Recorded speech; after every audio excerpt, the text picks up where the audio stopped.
Apple just unveiled the iPhone 12, one of its most significant upgrades in years. But some of these updates come with caveats. So let's dive into what you'll love and what you should know before you upgrade.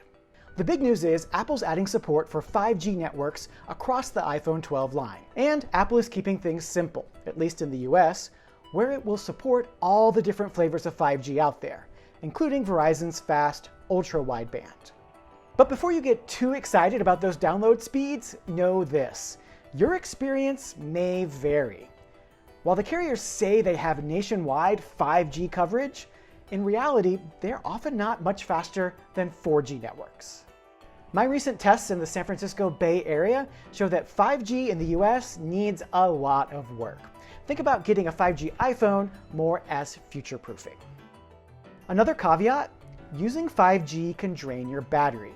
While Apple claims iPhone 12 battery life is about the same as the iPhone 11, it also included a special battery saver mode that kicks you off 5G when it thinks you don't need it.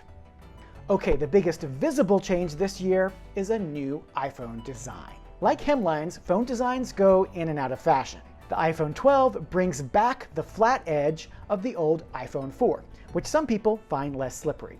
And speaking of being easier to hold, there's finally a smaller option: the iPhone 12 mini. It's smaller than even the iPhone 8, but has an edge-to-edge screen. All of this year's iPhones had a little nip-tuck along the edges. The iPhone 11 is 11% thinner, 15% smaller, and I'd say about 10% sexier.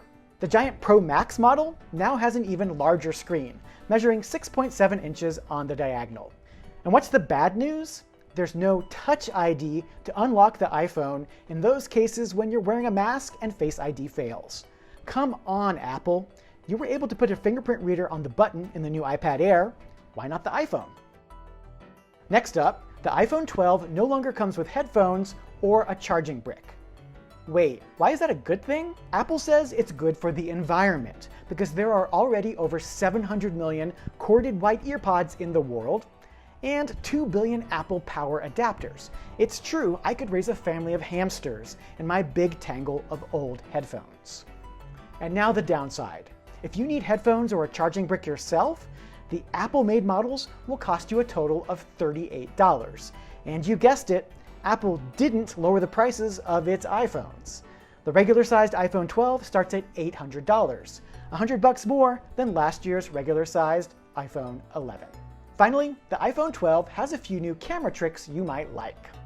Thanks to a new sensor and the addition of night mode on the ultra-wide angle and the front selfie cam, it should be able to take better low-light shots. On the pricier 12 Pro models, Apple added a LiDAR sensor, the same depth measurement tech used in self-driving cars.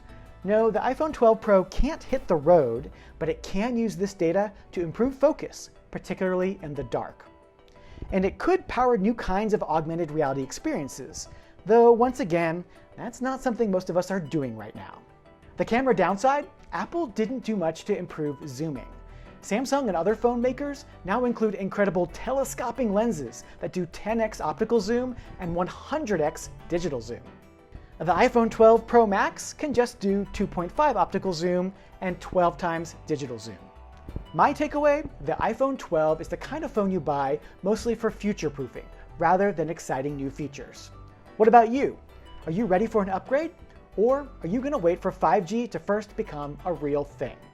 Let me know in the comments.